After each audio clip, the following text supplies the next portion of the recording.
Well, coming up, we have more on today's budget. The budget is expected to offer you, the taxpayer, incentives to buy a new fuel-efficient vehicle. This week on our Going Green feature, we'll find out if those incentives will be enough to make up for the higher sticker price. We'll also kick the tires of the new hybrids on the market. That's just ahead on CBC News Morning.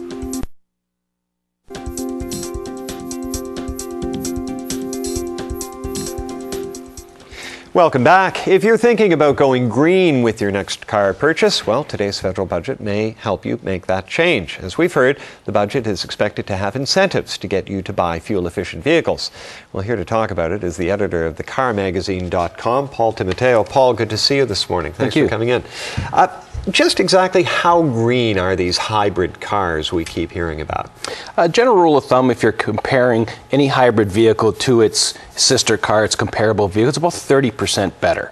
Oh, so you're saving 30% of the fuel, therefore you're 30% better emissions. All right, but as you were saying during the break, the green you want from your car requires you to make an outlay of considerable amounts of green because hybrids aren't cheap. That's right. That's been the biggest problem in Canada, especially. Obviously, the affordability factor is different in Canada than it is in the U.S. We make a little less money than they do in the U.S. So, you know, when you look at a vehicle that's $25,000 for a regular one, they tell you it's going to be $35,000 for a hybrid. You kind of go, how am I ever going to save up that much money in fuel? So right now it doesn't really make economic sense to buy a hybrid, but they're getting better. And some of these tax incentives, whether it's a provincial tax incentive, which vary around the $2,000 mark depending on the province you're in, and or depends on what they're going to come out federally now, potentially if it's another $1,000 or $2,000, that starts to close the gap. So starts to close the gap, but does $1,000 or $2,000, is $1,000 or $2,000 on the federal front, do you think going to be enough to make people take the added pain of the higher sticker price? I think it's a combination of, one, the manufacturers are starting to bring the hybrid prices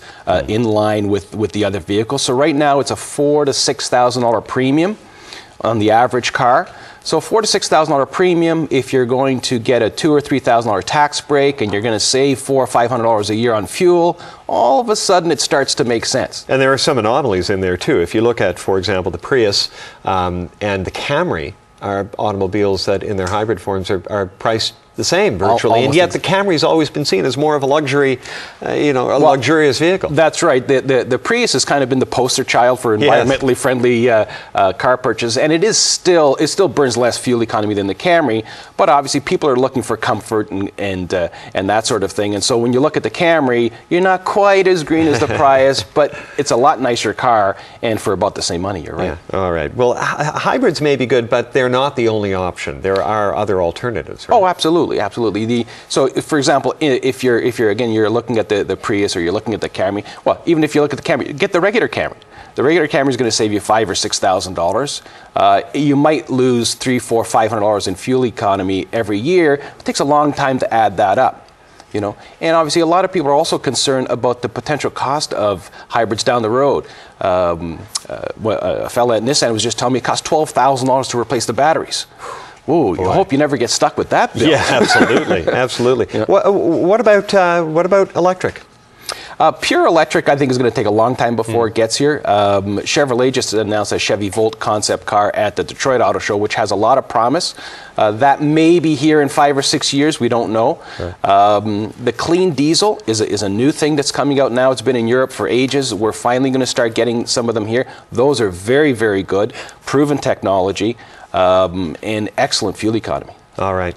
Tips for buying an environmentally friendly car? What do you suggest well, the tips you want to look at, obviously, you're looking to go green, so you're obviously looking to save some green. Yeah. You want to do the comparisons of all of them.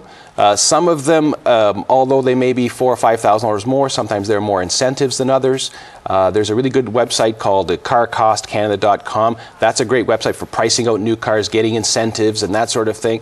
You really got to do your math because you're looking at the price of the car, you're looking at the incentives from the government, you're looking at gas mileage, obviously, you're looking at interest rates. There's a lot of variables you got to look at, and so hybrids should be on everybody's list. Won't always be at the top of your list at the end of your day, but it's a very good opportunity to take a look at them. So do your homework first. Exactly. All right. Paul, good talking to you. Thank you. Great. Thank you very much. Well, if you'd like to know more about how to go green when you're buying your car, you can click on to cbc.ca. You'll find reruns of our Monday feature interviews and the latest news on green initiatives. That's at cbc.ca/news/goinggreen.